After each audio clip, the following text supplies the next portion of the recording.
I didn't find out I wasn't invited to my own son's wedding from him. I found out because an envelope came to the house one Saturday morning in early June, and it was addressed to my neighbor by mistake. He walked it over with his coffee mug in hand, casual as you like, and said, "Looks like this one's yours, Frank." The envelope was cream-colored, thick, the kind you only order when you want to show people you're serious. Gold trim around the edges, our last name embossed in the return address, Dalton. I froze when I saw that. My son's name, Ethan Dalton, printed on the back flap along with hers, Claire. I hadn't even known her last name until that moment. I thanked my neighbor, brought the envelope inside, and stood at the kitchen counter for a long time before opening it. My hands shook more than I'd admit to anyone. I told myself maybe it was just an announcement, a save-the-date card. Maybe this wasn't what I thought it was. But when I slid my finger under the flap and pulled out the invitation, I knew right away. You could smell the money on it. Thick cardstock, embossed lettering, words that felt heavier than the paper they were printed on. You are cordially invited to the wedding of Ethan James Dalton and Claire Elizabeth Howard. The ceremony was scheduled for September. Venue: a vineyard out by the lake. One of those places people rent when they want to look like they were born into a better life. Dinner and dancing to follow. But the part that gutted me wasn't what was there. It was what wasn't. No dad. No mention of family. Just my name left out entirely. I flipped the invitation over twice, 3 times, searching for some kind of personal note, anything that would say, "We still want you there." But it wasn't meant for me. It had been addressed to the Carsons, the people 2 houses down. Good folks, nothing special about them except that they were invited to my son's wedding while I wasn't. I sat down hard at the table, the invitation lying flat in front of me. My house was quiet, too quiet, and the sound of the refrigerator humming felt like it was mocking me. I pressed my palm flat on the paper, felt the grooves of the embossed letters under my skin, and realized Ethan had made his choice. He didn't want me there. The worst part wasn't shock. It was that deep down, I think I'd been expecting this for a long time. Ethan had been drifting from me for years. There wasn't one big fight, no screaming match where we both said things we couldn't take back. It was quieter than that, like erosion, slow, steady, almost invisible until half the cliff is gone and you're standing on the edge wondering when the ground disappeared. The first Thanksgiving he skipped, he told me he had to work. I believed him. The second year, he said he was going to Claire's family. By the third year, he didn't bother explaining. And me? I just sat there with a turkey that was too big for one person, telling myself it was fine, that he was young, busy, building a life. But a man notices when his son stops calling, when the conversations shrink from hours to minutes to nothing at all. Still, I thought maybe a wedding would bring us back together. I thought there'd be no way he'd go through something like that without his father standing there. Guess I was wrong. I spent that whole day pacing the house, the invitation burning a hole in my thoughts. I thought about calling him. Thought about driving over to his place, pounding on the door until he had no choice but to look me in the eye. But I didn't, because deep down I was afraid of hearing him say it out loud. Around dusk, I walked out to the backyard. The grass hadn't been cut in a week, and the air smelled heavy with summer. I looked up at the old maple tree Ethan used to climb when he was a boy. I could still picture him up there, his skinny legs dangling, shouting down to me about how high he'd gone. His mother would stand at the kitchen window wringing her hands, telling me to get him down before he broke his neck. But I'd just laugh and tell her he needed to climb. Needed to know what it felt like to be brave. That boy's gone now. Replaced by a man I barely recognize. A man who thinks his father isn't worth a chair at his wedding. I stood there until the mosquitoes started biting, then went back inside, poured myself a glass of water, and stared at the empty chair across from me at the table. The one that had been empty for too many years now. That night, I didn't sleep much. I lay in bed staring at the ceiling fan spinning slow circles, thinking about all the years I'd worked double shifts, all the nights I'd come home bone-tired just to make sure Ethan had everything he needed. Baseball camps, new shoes, a used car when he turned 16. I'd gone without plenty so he could have more. And now he couldn't even give me one seat on one day of his life. It's a strange kind of pain when your own blood decides you don't belong anymore. It eats at you different than any other loss. And that was just the beginning. The next morning, I got a call from an old friend, Robert. He'd known Ethan since he was a kid, used to come to Little League games, cheer him on like he was his own. Robert asked me if I was excited about the wedding. He'd gotten his invitation in the mail, and wanted to know if I was bringing a date.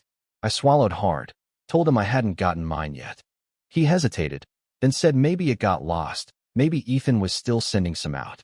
I could hear the pity in his voice, like he already knew the truth. When I hung up, I sat at the kitchen table again, the invitation to my neighbors still lying there where I'd left it. My hands clenched into fists without me telling them to. It wasn't just that Ethan had cut me out. It was that he'd made sure everyone else knew it too. That was the part that stung the most, the humiliation. By the time the weekend was over, I knew one thing for certain. Something had broken that couldn't be fixed. And whether Ethan knew it or not, he'd started something that wasn't going to end with a wedding. I should have burned that invitation, tossed it into the fire pit out back, watched the flames chew through the gold trim, and turn Ethan's name into smoke. But I didn't.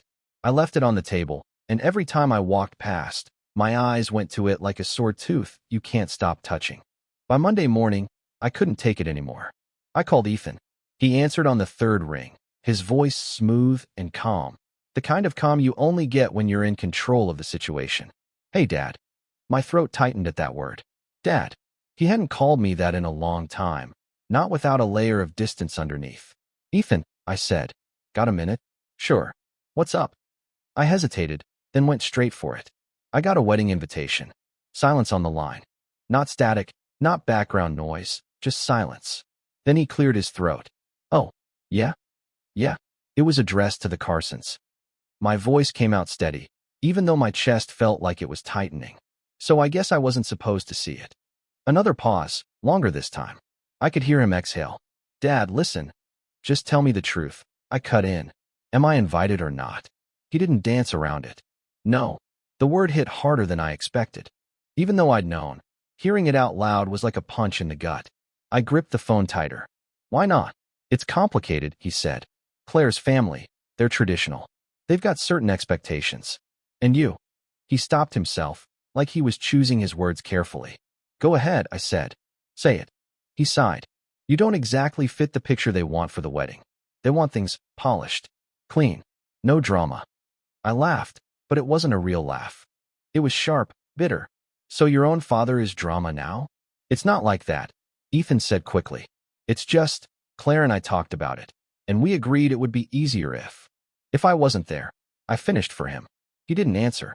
My hand shook around the phone. I felt heat rising in my face, but underneath it was something colder. "Easier for who, Ethan? Easier for you? For her? You think it's easy for me, sitting here after everything I've done for you, knowing I won't even get to see my only son get married? Dad, please don't make this harder than it already is." I almost dropped the phone. That line, it was the same thing his mother used to say when we argued about money, about Ethan's future, about everything we couldn't agree on. "Don't make this harder than it already is." Like I was the problem just for wanting to be heard. "You made it harder the moment you sent out those invitations," I said. My voice was low, steady. "You made your choice." "I had to," he said. "It's my life, Dad. I need you to understand that." I swallowed hard, my throat dry as sand. "No," I said. "I understand perfectly." And I hung up. That night, I sat in the dark with a glass of water, staring at the empty chair across from me. My chest hurt, not from the heart condition the doctors always warned me about, but from something deeper. A kind of ache that medicine couldn't touch. I thought about all the years I'd given him. The nights I came home from 12-hour shifts, the weekends I spent fixing up that old truck so he could have wheels at 16, the college tuition I scraped together when scholarships didn't cover enough. I thought about his mother, gone too soon, how she used to tell me Ethan was our future. "Everything we do is for him," she'd say. And I believed it. Now I was sitting in an empty house, barred from the one day that should have been ours to share. I didn't cry. I don't think I had tears left in me. But the hurt sat in my chest like a stone. A week later, I saw Ethan in town. I wasn't looking for him. I was just at the hardware store, picking up a few things for the gutters. He walked in with Claire, her hand looped through his arm, both of them dressed sharp like they were on their way to a photo shoot.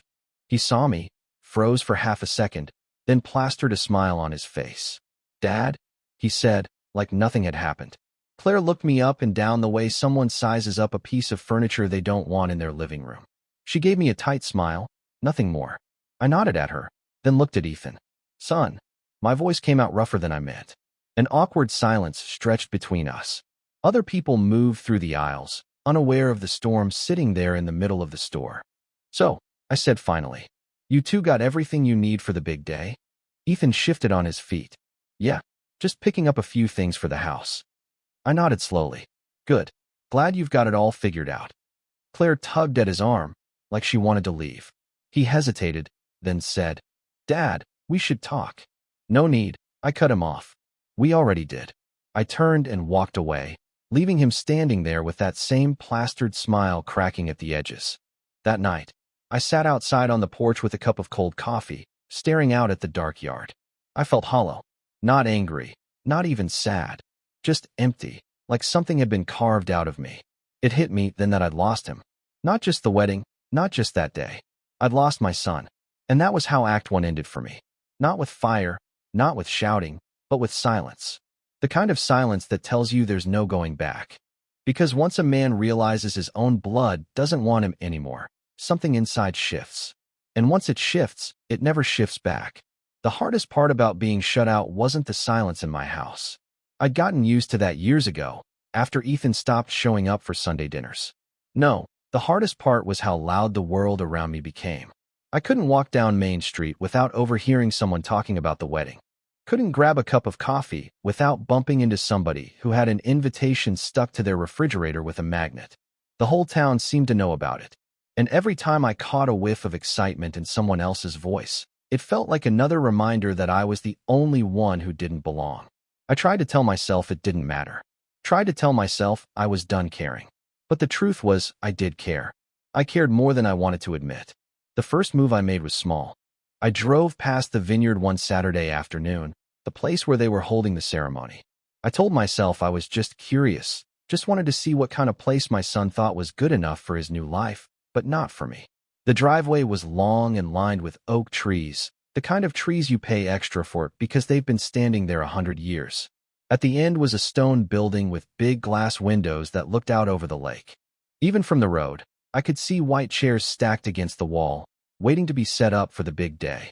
A young guy in a golf cart came rolling down the driveway, waving his arms. "Private property," he shouted. "You can't be here." I turned the truck around without arguing, but the whole drive home my chest felt tight. Not because of the way he yelled at me, but because I realized he was right. I didn't belong there. Not anymore. The second move I made was bigger, and that's when things started to fall apart. I decided to talk to Claire's parents.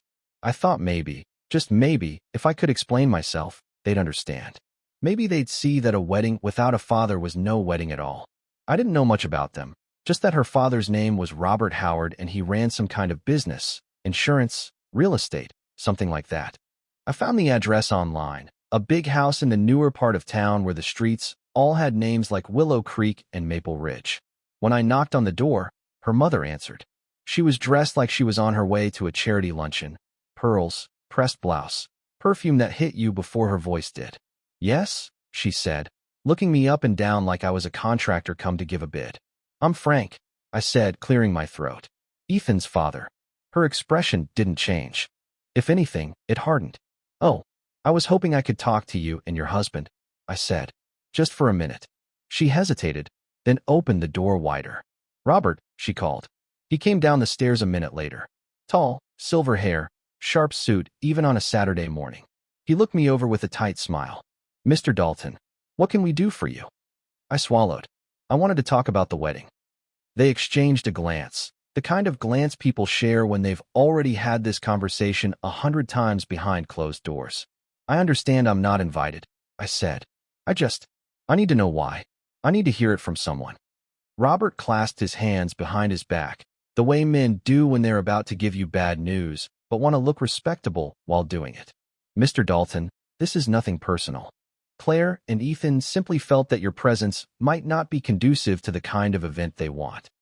"Not conducive," I repeated, tasting the words. "I'm his father. What could be more conducive than that?" Claire's mother stepped in, her voice sweet but sharp. "You have to understand, Frank. Weddings are about image. They're about blending families. And, well," she trailed off, letting the silence do the talking. I stared at her. "And what? Go ahead. Say it." She gave a small, practiced smile. "You don't exactly fit the picture, do you?" I felt heat rush up my neck. "The picture?"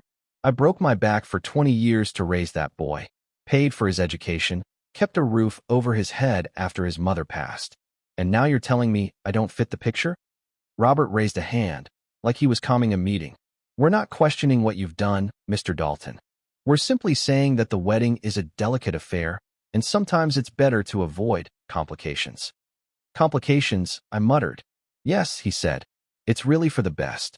I stared at the two of them, standing there in their polished house with their polished words, and realized there was no getting through.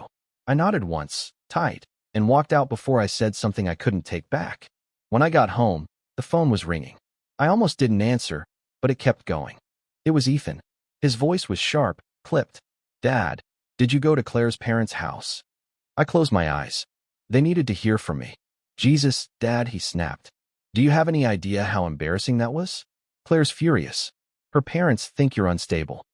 Unstable. I felt my jaw tighten. For wanting to be at my own son's wedding? It's not about that, Ethan said, but his voice wavered. It's about respecting boundaries. Boundaries? I almost laughed. I raised you. I fed you. I gave you everything I had. And now you're telling me there's a boundary between us? I'm telling you, Ethan said, his voice rising, that if you keep this up, you're not just uninvited. You're unwelcome. Don't call me. Don't show up. Nothing. The line went dead. I sat there with the receiver in my hand, the dial tone buzzing in my ear. For the first time, I felt not just shut out, but cut off, like he'd drawn a line in the sand and dared me to cross it. And I knew then that the more I tried to fight for my place, the further I was going to fall. After Ethan hung up on me, I sat in the kitchen for a long time with the phone in my hand, staring at nothing. It was quiet, but not the kind of quiet that gives you peace. It was the kind that makes you feel like the whole world has moved on without you. I thought about calling him back, thought about driving over there and forcing him to talk face to face. But the truth was, I didn't have the strength for another fight. Not that day. Instead, I drove out to the cemetery. His mother's grave. The grass was neatly trimmed, the stone clean from the last time I'd scrubbed it down. I stood there with my hands shoved deep in my jacket pockets, staring at her name carved into the granite. Linda, I said out loud, my voice cracking more than I expected. I don't know what I'm supposed to do anymore. Our boy, he doesn't want me there. He doesn't want me at all. The wind picked up, tossing the leaves across the ground. I tried to picture what she'd say if she were standing beside me. She always had a way of cutting through the noise, of reminding me what mattered. But all I could hear was the echo of Ethan's voice in my head. You're unwelcome. I sank down on the little bench beside her grave and stayed there until the sun dipped low and the shadows stretched long. When I finally stood up, I felt heavier than when I'd arrived. The weeks leading up to the wedding were a blur of small humiliations. Neighbors stopped by to talk about it, not realizing I hadn't been invited. Old friends asked if I was excited, if I needed help picking out a suit. Each time, I had to smile tightly, change the subject, pretend I was fine. But inside, it was like being stabbed again and again in the same place. One afternoon, I was at the grocery store when I saw Claire with her mother. They were in the wine aisle, laughing about something. Claire spotted me first. Her face went cold, like a mask dropping into place. She leaned toward her mother, whispered something, and they both turned their backs on me like I wasn't even there. I stood frozen for a moment, a carton of milk sweating in my hand. Then I turned and walked out without buying a thing. In the parking lot, I sat in the truck with my hands gripping the steering wheel so tight my knuckles went white. I wasn't angry, not exactly. Anger burns hot and quick. This was different. This was the slow, grinding realization that I was being erased. Piece by piece, smile by smile, silence by silence. 2 weeks before the wedding, I got a letter in the mail. Thick paper again, gold trim, but this time the envelope was addressed to me. For a brief, second, I thought maybe Ethan had changed his mind. But when I opened it, my stomach dropped. It wasn't an invitation. It was a legal notice. A lawyer representing Claire's family had drawn up a no-contact agreement. They wanted me to stay away from the venue, from the rehearsal, from the reception. If I showed up, they'd consider it trespassing and have me removed. I sat at the table, the letter trembling in my hands. My own son hadn't just excluded me. He'd put it in writing. He'd made it official. I don't remember much after that. Just sitting there in the fading light, the paper growing soft with the sweat from my hands. The night before the wedding, I drove out to the lake again. I parked far enough away that no one would see me and sat there in the dark, watching the vineyard glow with lights. Through the trees, I could hear faint music, laughter drifting out across the water. Rehearsal dinner. I tried to picture Ethan inside, smiling, toasting, his arm around Claire. I tried to picture what it felt like to be in that room, to be welcomed instead of shut out. But all I could see was the empty chair at my table, the years of sacrifice that had led me to this point. I stayed until the lights went dim, until the laughter died down. Then I drove home on roads I barely remembered, headlights cutting through the dark like a lifeline I didn't want to grab. On the morning of the wedding, I didn't put on a suit, didn't polish my shoes or comb my hair. I sat in my chair by the window, the house still and quiet, and stared out at the street. Every so often, a car full of dressed-up guests drove by, heading toward the vineyard. Some of them waved when they saw me, smiling like they had no idea what was happening. Others looked away, uncomfortable. I stayed there all day. When the sun set, I imagined the ceremony was over, the first dance finished, the cake cut. I imagined Ethan's smile, his laughter, the applause of strangers who had been chosen over me. And for the first time in my life, I felt something close to defeat. Not the kind you bounce back from after a bad day. The kind that seeps into your bones, that whispers you've been replaced, and there's nothing you can do about it. That night, I went to bed and stared at the ceiling until the sky began to pale with morning. I thought about calling Ethan one last time, begging him to explain. But I didn't, because I finally understood he didn't need me anymore. And I had no idea what to do with that. The Monday after the wedding, the house felt heavier than ever. You'd think nothing could change between Saturday and Monday, but it had. There was a finality to it now, like a door had been shut and locked on me, and no matter how hard I rattled the knob, it wasn't opening again. I walked through the rooms like a ghost, touching the furniture, the picture frames, the old baseball glove still hanging in the garage from when Ethan was 12. Everywhere I looked, the house whispered back the same thing. You did all this for him, and he doesn't want you anymore. I sat down at the table with a cup of coffee that had gone cold before I even took a sip. That's when I heard a knock at the door. For a second, I thought maybe, just maybe, it was Ethan. Maybe he'd come to his senses. Maybe he'd show up with an apology, tell me he couldn't go through with it without making things right. But when I opened the door, it wasn't Ethan. It was Claire's younger brother. I barely knew him. His name was Daniel, maybe mid-20s, tall, thin, the kind of kid who always looked like his shirt didn't quite fit him. He stood there with his hands jammed in his pockets, shifting from foot to foot. "Mr. Dalton?" he asked. "That's me." He glanced over his shoulder before speaking. "Can I come in? Just for a minute?" I hesitated, then stepped aside. He walked in, his eyes darting around like he was afraid someone had followed him. We sat at the table, the silence stretching. "Finally," I said, "what is it you want, Daniel?" He took a breath. I wanted to say I'm sorry. About the wedding." My chest tightened. "Sorry." He nodded quickly. "I know it wasn't right, what they did. Keeping you out. Everyone knew it, even if they didn't say anything. I wanted you to know not everyone agreed with it." For a moment, I couldn't speak. No one had said those words to me. Not one person had admitted out loud that it was wrong. "Why are you telling me this?"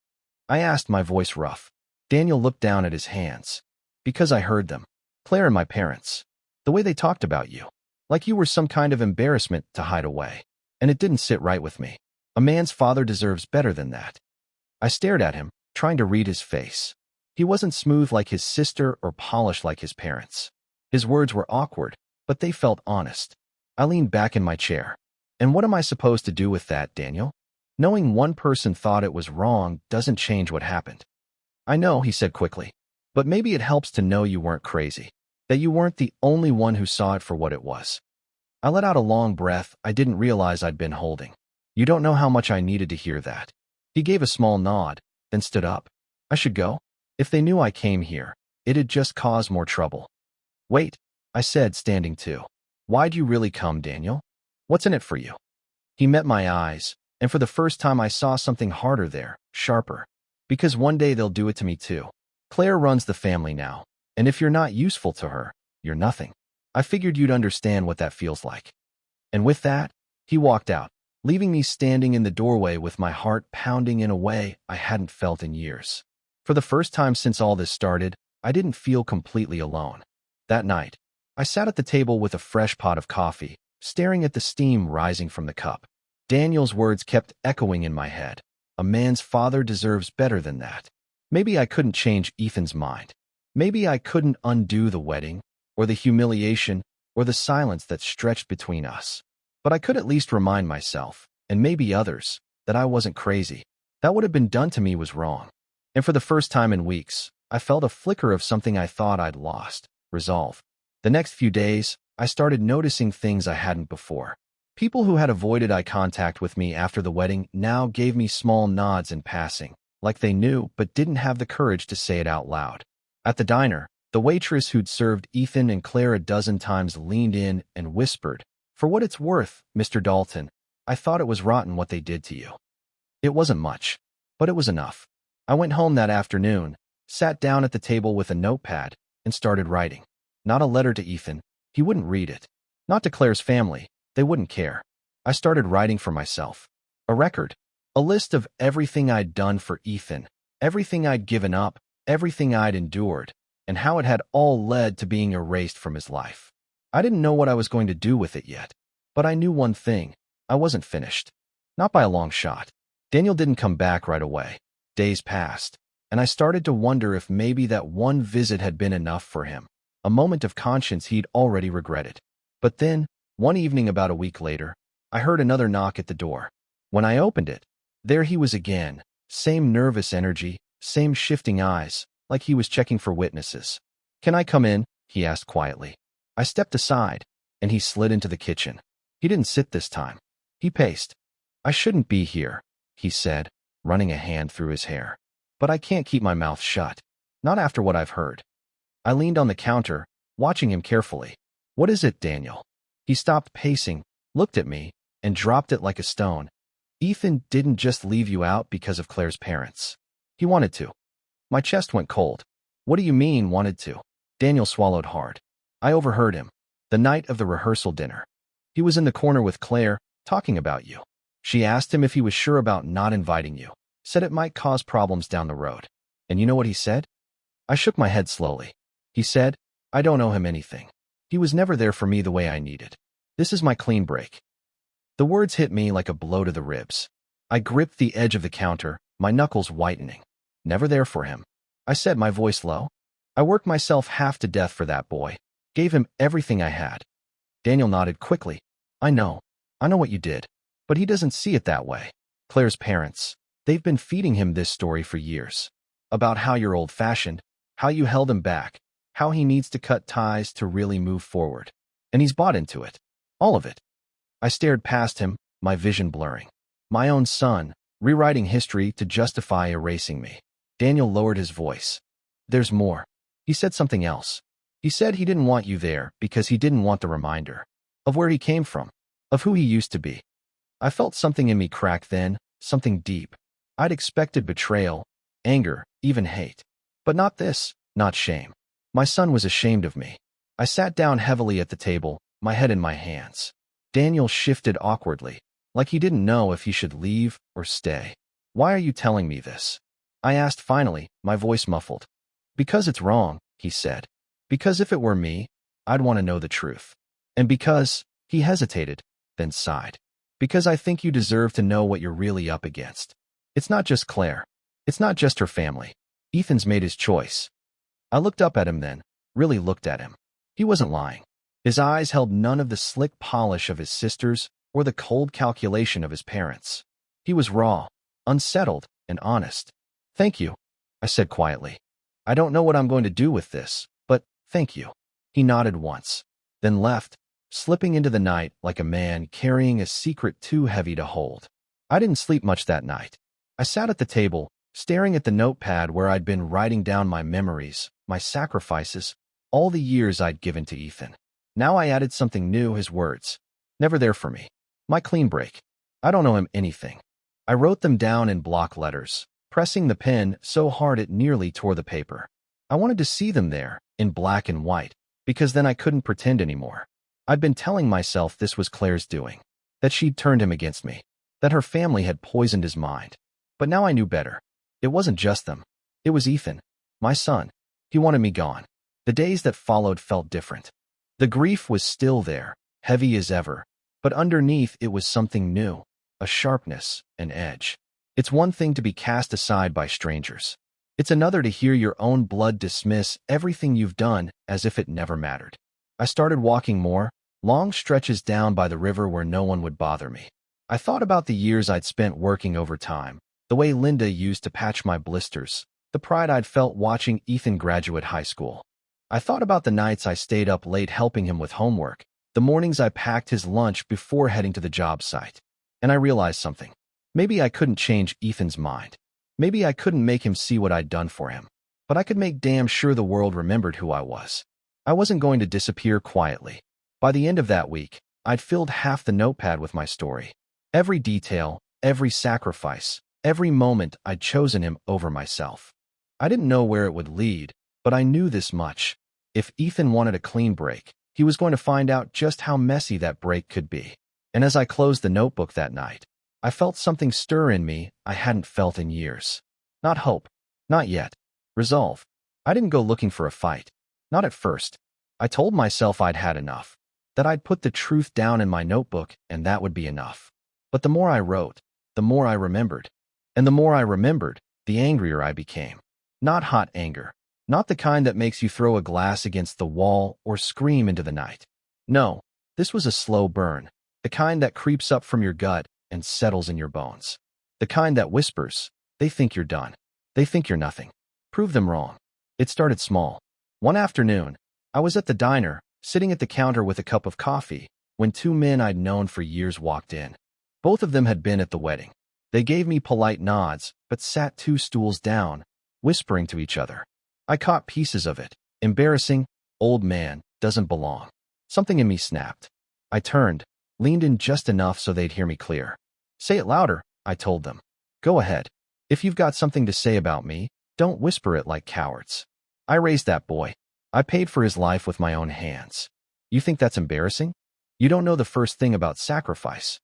They stared at me, mouths half open. One of them muttered an apology. The other just looked down at his plate. I paid my bill, left a tip bigger than usual, and walked out with my head held higher than it had been in months. It wasn't much, but it was the first step in reminding myself that I wasn't invisible. The real confrontation came a week later. Ethan and Claire had moved into a house on the edge of town, a new development, all shiny siding and manicured lawns. I hadn't planned on seeing it. But one evening, I drove past without meaning to, just following the road, lost in thought. And there they were. Ethan was out front, trimming the hedges. Claire stood on the porch, arms crossed, watching him. I slowed the truck, my chest tightening. I could have kept driving. Should have kept driving. But something in me wouldn't let go. I pulled to the curb, shut off the engine, and stepped out. Ethan looked up, his face tightening the second he saw me. Claire's lips pressed into a thin line. Dad, Ethan said cautiously. Son, I answered, my voice steady. An awkward silence stretched between us, the only sound the buzz of the trimmer in Ethan's hand. I'm not here to fight, I said finally. I just need to look you in the eye and ask you one thing. Ethan set the trimmer down, wiped his hands on his jeans. What is it? I took a step closer, enough that I could see the hesitation flicker across his face. When did I stop being your father? He blinked, caught off guard. What are you talking about? You said I was never there for you, that I don't belong, that you don't owe me anything. My voice shook, but I held it steady. So tell me, when exactly did I stop being the man who raised you? Ethan glanced at Claire, like he needed permission to answer. She gave the slightest nod, her eyes hard. He looked back at me. Dad, you were there. Physically. You worked, you paid bills, you kept a roof over our heads. But you weren't there. You never listened. You never understood me. You were too busy carrying the weight of the world to see me for who I was. His words cut deeper than I expected. I felt them in my chest, sharp and jagged. I was breaking my back to give you everything. I said, my voice raw. You think that came cheap? You think that didn't cost me? Every hour I worked was for you. Every blister, every ache, every sleepless night. And you tell me I wasn't there? Ethan shook his head. That's just it, Dad. You think providing was enough. But I needed more than that. I needed a father, not just a paycheck. The silence that followed was heavy, suffocating. Finally, I said, I gave you what I had. Maybe it wasn't perfect. Maybe it wasn't enough. But it was everything I had. Ethan's eyes flickered, just for a second, like he felt the weight of what I'd said. But then Claire's hand touched his arm, and whatever softness had been there vanished. "You should go," he said quietly. "This isn't helping." I nodded slowly. My throat was too tight for words. I turned, walked back to the truck, and drove off. But as the houses blurred past, I realized something important. I wasn't going to win Ethan back. Not with words, not with pleas. That door was closed. But I wasn't done. Not yet. Because even if my son didn't want to see who I was going to make damn sure the world did. The night after I confronted Ethan outside his new house, I didn't sleep. I sat at the kitchen table, my notebook open in front of me, but the words blurred. I kept hearing his voice, sharp and certain. "You were there, but you weren't there. I needed a father, not a paycheck." It played over and over, like a song I couldn't turn off. I thought I knew the shape of his betrayal, but this was worse. This was him saying I'd failed at the one thing I'd given my life to. And the worst part was, a small, ugly part of me wondered if he was right. Had I buried myself and worked too deep? Had I mistaken sacrifice for connection? Linda used to warn me about it. She'd tell me to slow down, to sit at the dinner table instead of dozing in front of the TV after 12 hours at the site. She'd say Ethan needed me to listen, not just to provide. I always brushed it off. "He'll understand one day," I used to say. "When he's older, when he's a father himself, he'll see what it takes." But now he was older. He was starting his own life. And instead of understanding, he was cutting me out. By 3 in the morning, my hands were shaking from too much coffee and too little sleep. I slammed the notebook shut and whispered into the silence. I was there. God damn it, I was there. But the silence didn't answer back. The town didn't take long to turn. I'd been careful not to say too much after the wedding, keeping my bitterness tucked away behind tight smiles and short answers. But word got out anyway. People talk, and Claire's family knew how to spin a story. By the second week of October, the whispers had settled into something solid. At the diner, 2 women at the corner booth lowered their voices as I walked past, but not low enough. He showed up at their house, uninvited. Can you imagine? No wonder they don't want him around. At the gas station, the clerk, a kid I'd known since he was born, avoided my eyes as he handed me change. Even at church, I felt it. The pastor shook my hand, smiled too warmly, but there was something in his eyes. Pity. That was worse than contempt. It was like watching myself shrink in their eyes, day by day, until I was no longer Frank Dalton, the man who'd built half this town with my own 2 hands. I was just that father, the bitter old man who couldn't let go of his son. I thought about fighting it, about correcting the stories, telling people my side. But what was the point? Folks believe what they want to believe, especially when the shiny new family serves it up with a smile and a glass of wine. So I kept to myself, sat at home, walked the river trails at dusk, tried to convince myself I didn't care. But the anger kept building. Quiet, steady, relentless. It all came to a head at the Harvest Festival. Every year, the town put it on, a fundraiser, a way to bring everyone together before the cold set in. Booths lined the square, kids ran around with candy apples, and the air smelled of fried dough and wood smoke. I wasn't going to go. I knew who'd be there, and I knew how it would look if I showed my face. But as the day drew closer, something inside me hardened. Why should I stay home? Why should I hide while my son and his new family paraded around like I didn't exist? So I went. I wore my best shirt, pressed, clean, and walked into the square with my head high. At first, no one said anything. A few nodded, others looked away. I got myself a coffee from one of the stands and found a spot near the stage where the band was warming up. That's when I saw them. Ethan and Claire, hand in hand, smiling for everyone who stopped to greet them. Claire's parents right behind, polished and proud. They looked like the town's royalty, holding court in the middle of the square. My chest tightened, but I stayed put. I told myself I'd just watch, just remind myself that I had every right to stand on the same ground as them. That's all. But then I saw Daniel. He was off to the side, leaning against a fence post, watching the scene with the same uneasy look he'd worn when he came to my house. Our eyes met, and he gave me the faintest nod. It was enough. Enough to remind me I wasn't crazy. Enough to make me believe I still mattered. So when Ethan finally spotted me across the square, I didn't look away. I held his gaze. His smile faltered. Claire followed his eyes, saw me, and her mouth tightened. She leaned in, whispered something in his ear, and then they started walking toward me. "Dad," Ethan said when they reached me, his voice low, tight. "What are you doing here? What does it look like?" I said evenly, "I'm having a coffee. Same as anyone else." Claire crossed her arms. "This isn't appropriate." I turned my eyes on her. "I didn't ask you." Her cheeks flushed, but her voice stayed sharp. "You were told to keep your distance." "I was told not to crash your wedding," I said. "This isn't your wedding. This is my town, same as yours. I've got as much right to be here as anyone." Ethan shifted uncomfortably. "Dad, please, don't do this here." "I'm not doing anything," I said, keeping my voice calm even as my heart pounded. "I'm standing here, drinking my coffee. That's all." But the crowd had noticed. Heads were turning, whispers spreading. People edged closer, pretending to browse booths while keeping an ear on us. Claire's father stepped forward then, his voice smooth and commanding. "Frank, I think it's time you left." I stared at him, heat rising in my chest. "This doesn't concern you, Robert." "It does when you're causing a scene in front of my daughter and son-in-law." That word, son-in-law, hit me like a spark in dry grass. I raised him. I snapped, my voice carrying louder than I meant. "I broke my back for him. And now you stand here, calling him yours?" The square went quiet. Even the band stopped tuning. Ethan's face went pale. "Dad, stop." "No," I said, my voice shaking. "Not this time. I've swallowed my pride long enough. You want to tell this town I'm an embarrassment? Fine. But they'll hear my side too." I turned to the crowd, my voice rising. "I was there when he was born. I was there when he took his first steps. I paid for his schooling, his car, his damn life. And now he stands here, letting you all believe I wasn't enough. That I don't belong." Murmurs rippled through the crowd. Some looked uncomfortable.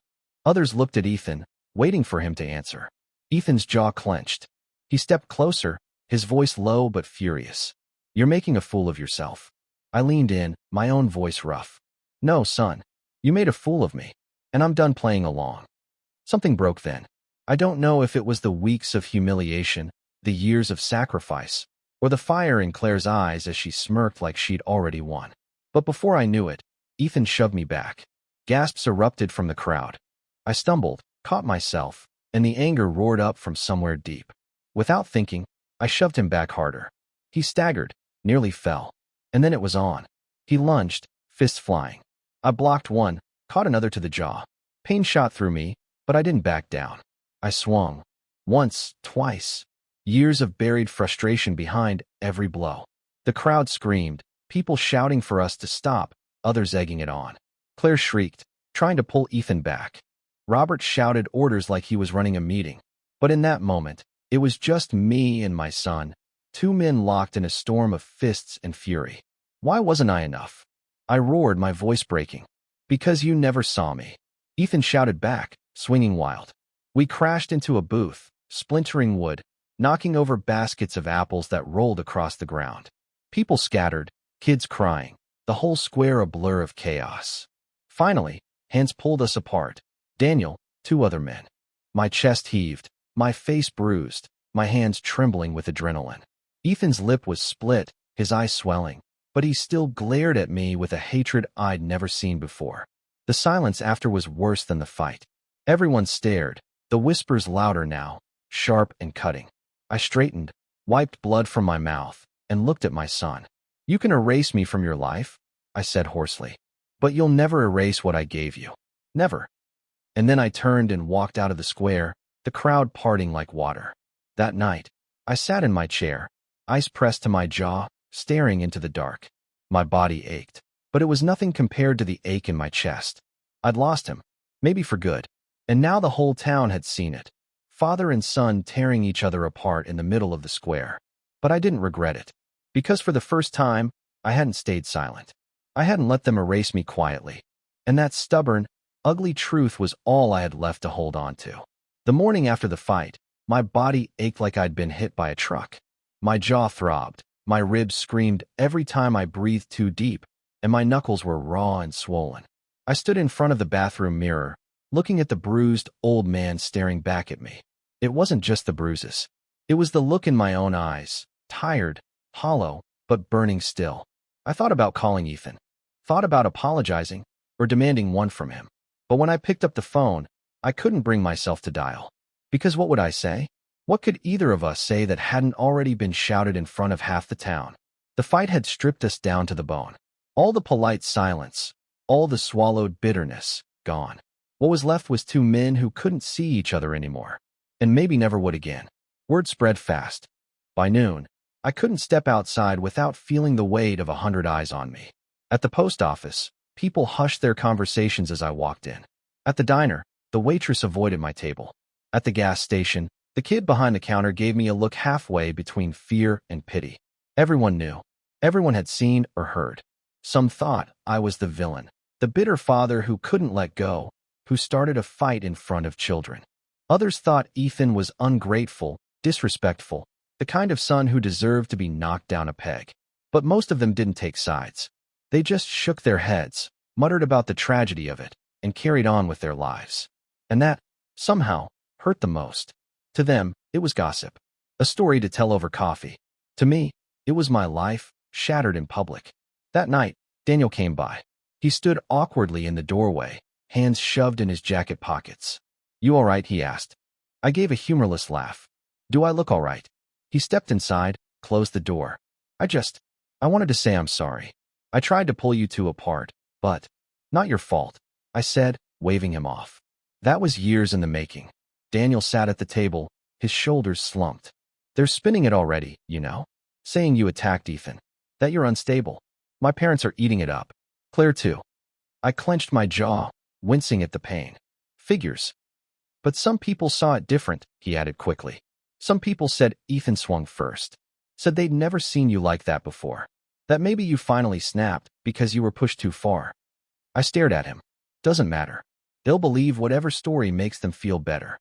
Daniel hesitated, then said, "You know, you don't have to keep fighting. You could walk away. Let them have their story." I looked at him, really looked at him. He was young, but there was something tired in his eyes, something that told me he already knew what it was like to be erased by his own blood. "I can't," I said quietly. "I won't." He nodded slowly, like he understood, even if he didn't agree. The days blurred after that. Painkillers dulled the aches, but not the thoughts. I kept writing in the notebook, page after page, pouring out everything I remembered, everything I felt. Not for Ethan, he wouldn't read it. Not for Claire's family, they wouldn't care. For me, to remind myself that I had been there, that I had mattered, even if no one else would say it. One night, I wrote until my hand cramped, the words slanting across the page. I stopped, leaned back, and whispered into the empty kitchen, "What now, Linda? What do I do?" Of course, there was no answer. Just the hum of the refrigerator, the tick of the old clock on the wall. But in that silence, I realized something. This wasn't about winning Ethan back anymore. That ship had sailed. This was about me. About what kind of man I was going to be now that the world had decided I was finished. And the choice was mine alone. Winter came early that year. Frost on the windows in the mornings, breath clouding in the air before Thanksgiving. The kind of cold that seeps into your bones, makes you ache in places you'd forgotten you had. I spent most of my days alone, moving through the house like a shadow. The fight at the harvest festival had burned away what little ties I had left. Friends stopped calling. Neighbors kept their distance. Even Robert, who used to wave from his porch, turned his back when I passed by. Ethan never called. Not once. At first, I waited for it. Sat by the phone like a fool, telling myself maybe he'd come around. Maybe he'd feel guilty after the dust settled. But the weeks stretched into months, and the silence held. I told myself I was used to silence, that I could live with it. But the truth is, it wore me down. Bit by bit. Daniel was the only one who came around. Sometimes he'd stop by with a six-pack, sit at the kitchen table, and talk about nothing important. The weather, work, the sorry state of the local football team. He never brought up Ethan unless I did. And when I did, he just listened. One night in December, he leaned back in his chair and said, "You know, you could leave." "Leave?" I asked. "Yeah. Sell the house, move somewhere new. Start over. No one blame you." I shook my head. "This house is all I've got left of Linda. Of Ethan, too, whether he wants to admit it or not. I'm not walking away from it." Daniel studied me for a moment. "You're stubborn as hell, you know that?" I gave a tired smile. "That's all I've got left." Christmas came and went without a word from Ethan. I didn't bother putting up a tree. just sat in the living room with a glass of whiskey, staring at the bare corner where it used to stand. Around midnight, I pulled out the notebook. By then it was nearly full. Page after page of my life poured onto paper. Sacrifices, memories, regrets. Some nights the words came out angry. Other nights they came out broken. But they were mine, and they were true. I sat there, flipping through the pages, and thought about burning it. About striking a match and letting the flames eat it all up, the way Ethan had eaten up my years without a second thought. But I couldn't do it. Because if I did, there'd be nothing left. No record. No proof. So I kept writing. The new year rolled in, bitter and gray. On a cold morning in January, I ran into Ethan by accident. It was at the grocery store. I turned into an aisle, and there he was, standing with Claire, a basket in his hand. For a moment we just stared at each other, both frozen. Claire's face went hard instantly. She turned to Ethan, whispered something sharp, and started walking away. But Ethan stayed. "Dad," he said finally. I swallowed. "Son." The silence stretched between us, heavier than any words. "You look older," he said awkwardly. I gave a humorless laugh. "That happens." He shifted the basket in his hand. "I didn't want things to go like they did. Didn't you?" I asked quietly. He flinched, looked down. "I don't know anymore." For a second, just a second, I saw something in his eyes, doubt, maybe regret. But then Claire called his name from the next aisle, sharp and impatient, and whatever softness had flickered there vanished. He gave a tight nod, turned, and walked away. I stood there, my chest aching, watching him disappear down the aisle. That was the last time I saw him. The months that followed were quiet. Too quiet. The kind of quiet that makes you wonder what the point of it all was. Sometimes, late at night, I'd catch myself talking out loud, to Linda, to Ethan, to no one at all, telling them stories, reminding them of things I wasn't sure anyone else remembered anymore. Other times, I'd flip through the notebook, running my fingers over the words until the ink smudged. I told myself I was leaving it behind for Ethan, whether he wanted it or not. One day, maybe long after I was gone, he'd read it. And maybe then he'd understand.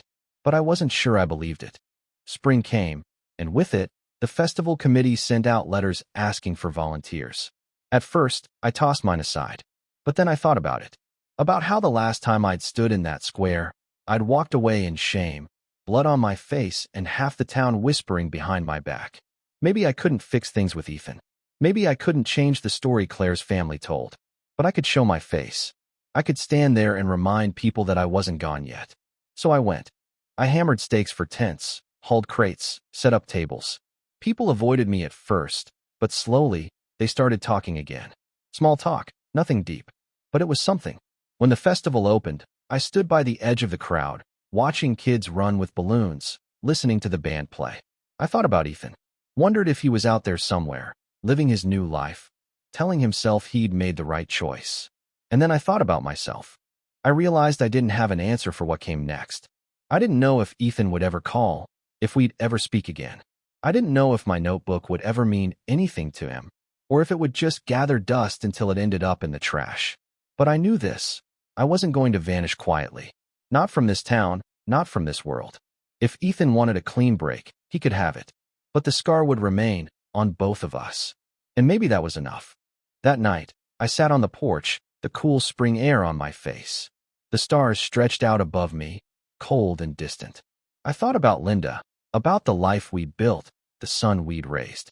I thought about all the choices I'd made, the good, the bad, the ones I'd never be able to take back. And I realized something I hadn't let myself see before. There was no fixing it, no going back, but there was still living left to do. And the question was simple, but heavy. Would I spend the rest of my life chasing a son who didn't want me, or would I finally learn to live for myself? I didn't have the answer yet. Maybe I never would. But as the night settled in, I held the notebook in my lap, ran my hand over the cover, and whispered into the dark.